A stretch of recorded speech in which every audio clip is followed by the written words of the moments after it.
Hello and welcome दोस्तों, मैं हूँ राज और आप देख रहे हैं वन ट्यूशन। तो आज हम इस वीडियो में डिस्कस करने वाला है अल्टरनेटिव इंग्लिश की सैम्पल पेपर यानी कि मॉडल पेपर क्लास 12th के लिए, ऐसे वर्ड के लिए ये स्पेशली वीडियो। तो बहुत लोगों ने रिक्वेस्ट किया कि सर अल्टरनेटिव इंग्लिश जो है ना इस बार नया सिलेबस है, तो इस साल जो है ना क्वेश्चन किस तरीके से आ सकते हैं या फिर पैटर्न क्या होगा, ब्लूप्रिंट क्या होगा, तो बता दीजिए। तो उसी के लिए मैं ये वीडियो बना रहा हूँ।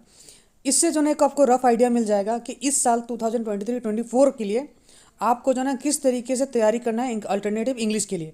यानी कि 1 मार्क वाले क्वेश्चन कैसे आएंगे, 2 मार्क वाले कैसे आएंगे, long question, short question, reference to context, फिर जाके आपका ग्रामर हो गया। तो सारा जो है ना मैं इस वीडियो में बता दूंगा। इस सैम्पल पेपर या फिर कॉमन या फिर मॉडल पेपर जिस जो भी कह लो आप लोग, इसके द्वारा मैं आप लोग को समझा दूंगा। ठीक है, तो आपको वीडियो को पूरा एंड तक देखना है। ठीक है, तो चलिए फटाफट देर ना करते इस वीडियो को स्टार्ट करते हैं। लेकिन वीडियो को स्टार्ट करो उससे पहले मैं बता दूं कि कोई भी डाउट हो, कोई भी दिक्कत हो, आप कमेंट सेक्शन में ज़रूर कमेंट करना, या फिर आप मुझे इंस्टाग्राम पे फॉलो करके पूछ सकते हो। इंस्टाग्राम का लिंक मैं आप लोग को डिस्क्रिप्शन में दे दूंगा। ठीक है, तो फॉलो करना मत भूलना। एग्जाम आ रहा है तो आपका सारा अपडेट जो है ना वो इंस्टाग्राम पर आपको मिल जाएगा। तो चलिए फटाफट देखते हैं। सबसे पहले देखो 100 मार्क्स का जो हमारा फुल पेपर होगा, पासिंग मार्क्स उसमें 30 है, जिसमें से सबसे पहला जो हमारा बुक का नाम है वो विबगोर। तो यहाँ पे सबसे पहले न्यू सिलेबस में से देख लेते हैं। कुछ चीज़ें हैं जो कि पुराने सिलेबस में भी है, जैसे ग्रामर वगैरह हो गए, और जो नया सिलेबस में से ये सब सारे ग्रुप ए में। तो यहाँ पे सबसे पहले 1 मार्क वाले क्वेश्चन। तो 1 मार्क वाले क्वेश्चन में ना आप लोगों को कम से कम 8-10 क्वेश्चन मिल जाएंगे, जिसमें से कई 5 ही आप लोगों को करने होंगे। जैसे कि यहाँ पे what is the full name of the verger in the story.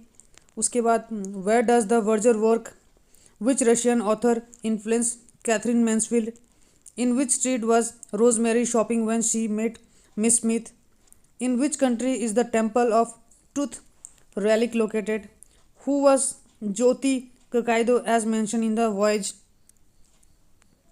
उसके बाद from which collection of the author is taken the Matrix corner, when did Rama do his business, who wrote Bina Kutir, what is the, है ना। तो ये सब जो है ना सारे जो है ना, ये सारे क्वेश्चन जो है ना 1 मार्क वाले क्वेश्चन है। आप लोगों को 1 मार्क वाले क्वेश्चन 8-10 क्वेश्चन मिल जाएंगे, उनमें से आपको 5 करना है। ठीक है, फिर 2 मार्क वाले क्वेश्चन। 2 मार्क वाले क्वेश्चन में देखोगे तो सेम 8-10 क्वेश्चन मिल जाएंगे, वहाँ से आप लोगों को कोई भी 5 करने होंगे 2 मार्क वाले क्वेश्चन। जैसे कि what was the discovery that astonished the vicar, what was the verger told by the vicar in the vestry, why did Phillips disapprove of Miss Rosemary's decision to keep Miss Smith with them, who was Miss Smith, why did Rosemary send her back, which two Indian states associated with the dance other than Assam are mentioned in Bhupen Hazarika the voyage. ठीक है, और भी यहाँ पे कुछ question है, एक second रुक जाना। हाँ ये रहा।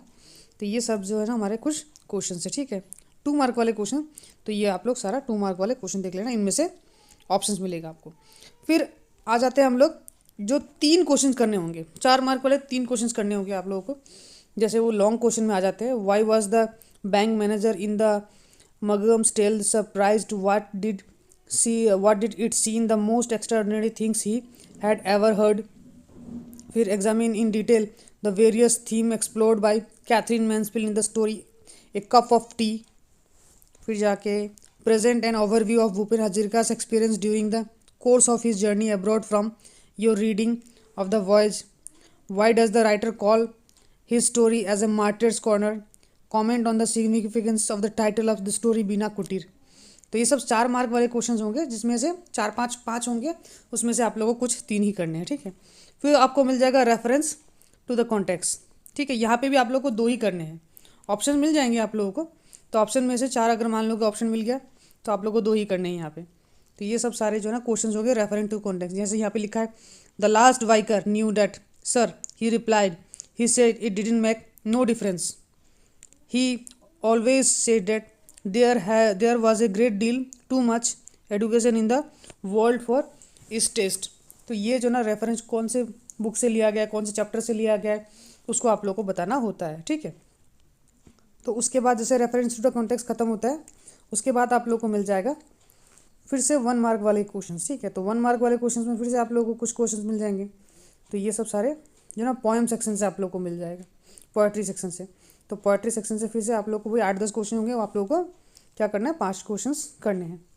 ठीक है, तो फिर यहाँ पे भी देखोगे रेफरेंस टू द कॉन्टेक्स्ट, एक पोएम से भी मिल जाएगा आप लोगों को। तो एक रेफरेंस टू द कॉन्टेक्स्ट करना है आप लोग को, 2-3 रहेंगे, उसमें से आप लोग को एक करना होगा, ठीक है। उसके बाद 2 मार्क वाले क्वेश्चंस मिलेंगे आप लोगों को पोएम से। जैसा कि यहाँ पे 5 दिया गया है, तो उसमें से हो सकता है कि 4 आप लोगों को करने को मिले, ठीक है। जैसे कि what was the inscribe on the pedestal of the statue of Ozymandias, ठीक है। तो ये सब सारे क्वेश्चन हैं। उसके बाद आप लोगों को मिलेगा 1-2 क्वेश्चंस ऐसे होंगे जो बड़े क्वेश्चंस होंगे पोएम सेक्शन से, ठीक है। तो 3 क्वेश्चंस आप लोगों को लिखने होंगे पोएम सेक्शन से जो बड़े होंगे। जैसे कि यहाँ एक हो गया, comment on the significance of the title of the poem because I could not stop for death. फिर स्टार्टिंग में यहाँ से होगा, ये रहा यहाँ से, because out of bring out the central idea of the strange meeting, what do the wrinkle lips and sneer of cold command signify, discuss the significance of the title, the solidarity of Alexander Sergei in relation to the poem themes and context, what is the significance of the lake Isle of Innisfree to the speaker। फिर आपको वही मिल जाएगा reference to the context, ठीक है। तो ये reference to the context भी आप लोग देख लेना। तो क्वेश्चन तो आप लोगों को समझ में आ गया होगा कि क्वेश्चन सर कैसे 1 मार्क वाले, 2 मार्क वाले, 4 मार्क वाले और रेफरेंस टू द कॉन्टेक्स्ट आने वाले क्वेश्चन, ठीक है। उसके बाद अगर आप देखोगे तो जो पुराने सिलेबस में भी थे अभी भी है, उसमें से जैसे करेक्ट द टेंस कोई 5 करने होंगे आप लोगों को, 8-10 दिए होंगे, उसमें से 5 करने होंगे। तो ये करेक्ट द टेंस, जैसे कि he is the braver of the 3। उसके बाद करेक्ट टेंस के बाद आ जाएगा आप लोग को मिलेगा क्वेश्चन टैग। तो क्वेश्चन टैग जैसे कि appropriate question tag to any 5 of the following. तो यहाँ पे कुछ क्वेश्चन टैग दिए होंगे, उसमें से कोई 5 लिखना होगा आप लोगों को। उसके बाद यहाँ पे read the passage of the following and answer the, तो यहाँ पे आपको पैसेज दिया होगा, वो पैसेज पढ़ना है और पैसेज के बाद आप लोगों को यहाँ पे क्वेश्चन मिल जाएगा, उस क्वेश्चन का क्या आप लोगों को जवाब देना होगा। तो ये हो गया पैसेज वाला। और लास्ट में हम लोग को जो मिलेगा वो है क्वेश्चन नंबर 12 जो है, उसमें ऐसे लिखना होगा, कोई भी एक 4-5 ऑप्शन होंगे, उसमें से आपको कोई एक कैसे लिखना होगा, जैसे my dream holiday destination, importance of family values in today's world, had television and OTT impact the reading habit of the younger generation, the importance of healthy eating habits and fitness regime। तो ये तो हो गए हमारे alternative English के sample paper या फिर common model paper कह लो। बाकी आपको किस सब्जेक्ट की कॉमन मॉडल पेपर आप लोगों को चाहिए मुझे बता देना, मैं आप लोगों को एक वीडियो बना के समझा दूंगा कि किस तरीके का क्वेश्चन आने वाला है इस बार, ताकि आप लोगों को बहुत ज़्यादा हेल्प हो। आई होप कि आपको ये वीडियो पसंद आया होगा। पसंद आए तो लाइक कमेंट शेयर करना ना भूले, साथ ही साथ हमारे चैनल को सब्सक्राइब कर दे। हम जल्दी हाजिर होंगे एक नए वीडियो के साथ, तब तक के लिए गुड बाय।